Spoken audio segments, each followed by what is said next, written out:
Hello అందరికీ. ఈరోజు కొబ్బరి పచ్చడి ఎలా తయారు చేసుకోవాలో చూద్దాం. ఒక గిన్నె పెట్టుకొని అందులో 1 ½ స్పూన్ ఆయిల్ ఏసుకోవాలి. నూనె వేడయ్యాక అందులో జీలకర్ర వేసుకోవాలి. జీలకర్ర వేగాక పచ్చిమిర్చి వేసుకోవాలి.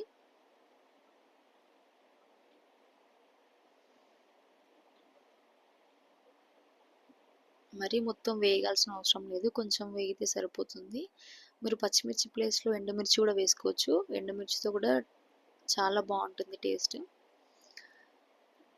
తర్వాత పచ్చి కొబ్బరి వేసుకోవాలి. చిన్న చిన్న పీసెస్ లాగా కట్ చేసుకొని వేసుకోండి.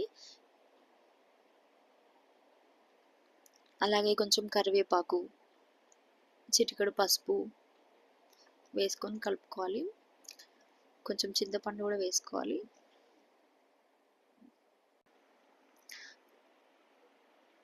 ఇదంతా చల్లారాక కోర్స్‌గా మిక్సీ పట్టుకోండి. సాల్ట్ వేసుకొని మిక్సీ పట్టుకున్నాక పోపు వేసుకోవాలి.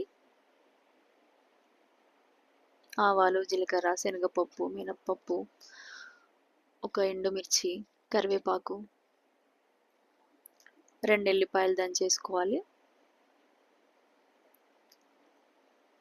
అలాగే మనం పట్టుకున్న మిశ్రమాన్ని అందులో వేసేసుకొని కలిపేసుకుంటే అయిపోతుంది.